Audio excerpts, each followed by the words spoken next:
we're talking about the Pledge of Allegiance. I have had a progression of thoughts towards the Pledge of Allegiance that I'd say it's been about 5 years. I actually stopped saying the Pledge of Allegiance for many years. And then I have recently started saying the Pledge of Allegiance, which I'll explain. And just like that progression, me speaking here kind of had a progression. I saw the November meeting notes from Bob Peck that he had included some resources, and I was, like he said, just about to speak at Toastmasters. So I thought, oh, interesting. There's a topic I'm interested in. And then I had invited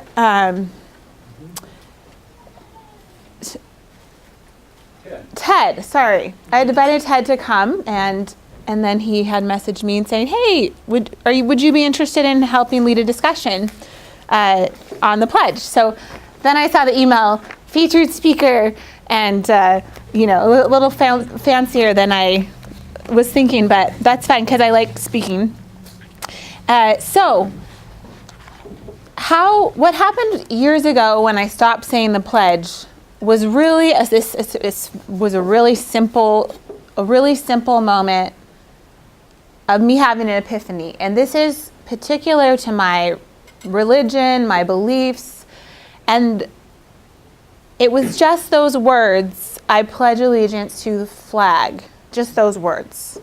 I just had a moment where I was thinking about those words and I thought, that sounds idolatrous. It's a piece of fabric. Now, anytime I shared that with people, the knee-jerk reaction, almost want to just jump in and interrupt me, is, well, that's not what it means, though. It's not about the fabric. It's a symbolism, right?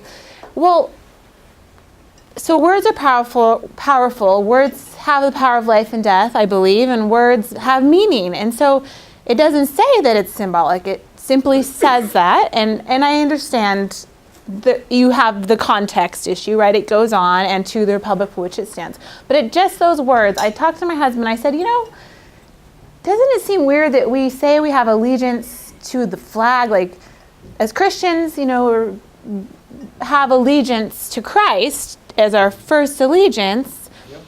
And I think that no matter what country you live in, it can be very natural and easy after the Industrial Revolution, and nationalism pepped up all over, and identity with your own nation was this booming thing and continued on to this day. But to kind of have this pride in nation become idolatrous, I just feel we had this discussion, and he just kind of like, yeah, you're right, and that was it. I stopped saying the pledge. That was just it. It was that simple. I am a little bit of a stickler just on words in general, even things like I'm proud to be an American. I don't like those kind of things, because what does it mean to say that? What does it mean to say I'm proud to be American? I am so proud of so much of our heritage, of things that happen in America now that have happened in our past, things about history and our forefathers, and I'm proud of so many things. And then there's obviously things I'm not proud of and I'm not thankful for. So to just have generalities that lose meaning. I'm just picky about words, and so interestingly enough, I stopped saying the pledge, and because of that, I kind of started thinking about it a little more critically in that period of time. And then I happened to bump into people that felt the same way. I would just mention it randomly, like having friends over for dinner, and so as I kept going along and meeting other people and I heard their reasons, it just made me go, oh, that's interesting. And so over the period of 4 or 5 years, I had kind of taken those step-by-steps, critically looking at every piece, looking at the history. And I came, it was actually at a meeting, political meeting in, I think it was about 6 months ago. I think it was in August or September 2017. I was sharing my thoughts with someone that I feel is a constitutional expert. I won't even share his name in case I somehow misspeak on his behalf. But he is someone that has written books on the Constitution and all kinds of articles, and I just have a ton of respect for the guy. And I was sharing my frustrations because being in Toastmasters, I have given 3 speeches on this subject, and oh my gosh, you get flack. I mean, you just really rub people the wrong way, and it makes them mad. And I just got feedback like, oh my gosh, I can't, don't ever let anyone know you think this way. And oh, if you ever ran for office, which I, at this point in my life, can't ever imagine having an interest in doing, but they just would say that, you'd be dead before you even started. Your race would be dead. But if anyone ever knows, and so I had really gosh, is it really are they right? Like, is this really not such a big deal? And so I was sharing my frustrations with this man, and he affirmed all of my positions, and he's like, no, you're right on this, you're right on that. And I'm like, well, I felt good about that. But he said, so this is where I started saying the pledge again. And he said, you don't want to be against something, though. No one wants to be the downer and hear the downer and the attack. This is what's wrong. He encouraged me, he's like, to write my own pledge and to be for something and use it for a positive thing. And so then I had a period of months where I went through in my process of writing my own pledge, which, if you could pass these out, just so everyone can kind of visually see.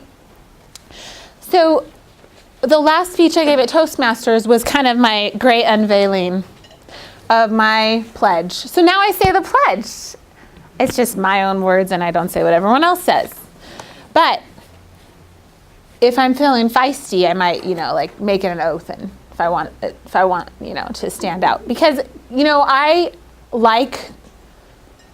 don't invite confrontation, like poking and prodding, like at a dog trying to get a fight. I don't do that, but I don't mind confrontation. My personality is one that I actually kind of enjoy arguing in sometimes, but I don't mind that.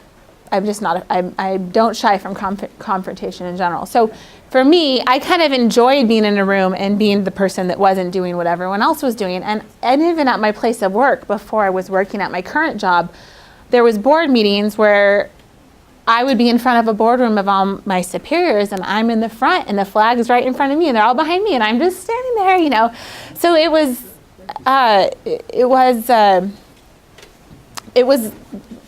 my life, my job, and the groups I hang around with, the pledge is around a lot. So anyhow, you have the pledge in front of you. I'm just going to go point by point, like how it's different. I already explained why I stopped saying it. And I do want to emphasize with that conviction, I don't look down on anyone that says the pledge. I don't think that everyone has to think the way I do. I don't think it's some major issue like heaven and hell, or you're not a good American, or you're not it's nothing like that. But there's a verse and not everyone in this room might agree that, believe in the Bible or whatever, but I'm just telling you from my perspective, there's a verse in Romans 14:23. It says, whoever has doubts is condemned if they eat. It's talking about, there's discussion about idols and foods is sacrificed to idols and such. It's condemned if they eat because their eating is not from faith, and everything that does not come from faith is sin. So it's saying the importance of conscience is really important. If you're doing something that you feel is wrong and you do it anyways. So for me, that's why I had to stand on my conviction there. So with my pledge, I'm going to say it. It says, I pledge allegiance to the Constitution of the United States of America, to the Bill of Rights, where freedom stands, sovereign states under God, seeking liberty and justice for all. Yay! So, the first thing it does is it removes the reference of allegiance to an image or thing. Pretty simple there. It specifies allegiance to 2 documents that set America apart in all human history with intentions to protect individual rights and limited government. To say the republic for which it stands is very general. That can mean many things to many people, depending on who you are and what your view of the republic is, or even if you know what it really stands for. So it's not concrete and definable. It's very relative. So I wanted it to be something that was tied to something concrete and definable, so the Constitution and the Bill of Rights. I removed the term indivisible because I don't feel it's constitutional. I don't feel that it reflects the heart and the vision of the founders. They started our country because they had the way that they did and fought for a new country to emerge because of the long train of abuses. And so that idea of secession, and entering into a contract by which both parties had to agree, the states willingly entered into the contract, but they have to, both parties, federal government and states, have to agree. And so now, if you have this idea that no one can ever secede, then it's like, well, does federal government have to do anything to agree to the contract if they know there's no consequences? So I'm not saying let's all go start a revolution and secede. I'm just saying I don't believe it's a constitutional mindset at all. And I think there's a lot of evidence for that if you read through the early documents and so took that word out, bothered me. Okay, lastly, I think that including sovereign states versus one nation, there's nothing particularly wrong about saying one nation, but our foundation and the strength and the safety we had in our country, to me, the biggest protection we had is sovereign states. And that's clarified with the 10th Amendment. And that should be our focus. That should be what school children are learning. And why is that so important? That is so foundational. So it's important to me to have that be a focal point of the pledge. Also, right now in our country, we have a lot of people who have suffered their own long train of abuses under overreach of government, tyranny, and we see a lot of that now being a little more widespread with things like the Hearst decision and judicial branch out of control and such. But as I thought about the words liberty and justice for all, I thought of those people, the stories that I know about, people that have been imprisoned unjustly, and there's just so much, right, we can think of that is wrong and because of government abuse. And I thought about what is it like to be one of those people and hear the pledge as if everyone gets justice and liberty. It doesn't, right? But that's never, it's not a perfect world anyways. We know that's not, there's no utopia where that's ever going to be the case, at least on this earth at this time. But I felt like it was a mockery to those people who are suffering. And so I just wanted to add the seeking as a way of saying, we're going to try to move that direction. That's a noble goal, but it certainly isn't the case. And especially for people that are suffering from the hands of a government that's abused them wrongfully. So one of the benefits I feel, one of the comments that I had in Toastmasters about how, almost like he said it real quiet, like make sure you don't ever share this outside of this group. Like, we kind of understand you and we get your points, but the world out there, they're not like but to me, I feel like it is a good opportunity for conversations that are meaningful. I'm absolutely proud of it. And it's for me, it's like, okay, mine's different. Why? And I can talk about these important issues.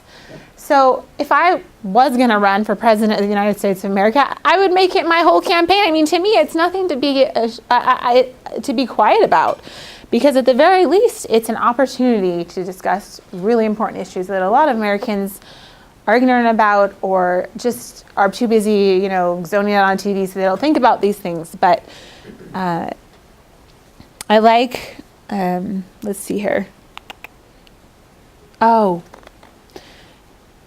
Yeah. So, I think that Bob Peck would probably have some thoughts that he had provided some really good resources. The one from the Cato Institute I thought was a really good write-up. And I've given a speech on the history, the flag salute, how it was written in 1892. It's funny how people think it's like this long thing from our early history, and it's not. So, but maybe Bob can fill in anything if you want to. But as far as discussion, I don't know what kind of discussion we want to have. To me, I am just deeply inspired and stirred up by the stories of people in general. I love biographies of people that came against the societal norms and were trailblazers. I love reading those stories. Samuel Howe, that taught Laura Bridgman, kind of a Helen Keller, came before Helen Keller was blind and deaf, how to read and write, and started the School for the Blind. And it was like, or I'm reading the autobiography of Franklin Douglas. Oh, my brain.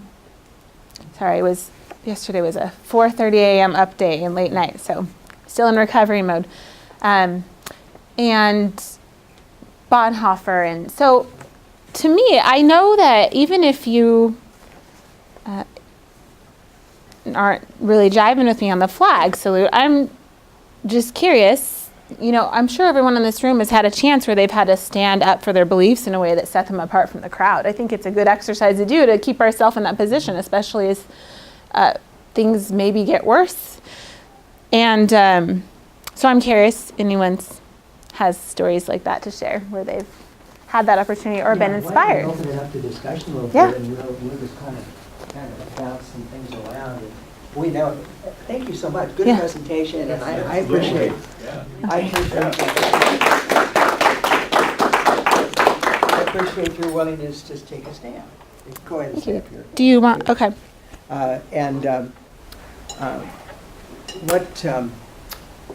What we want to do is talk a little bit. What other issues?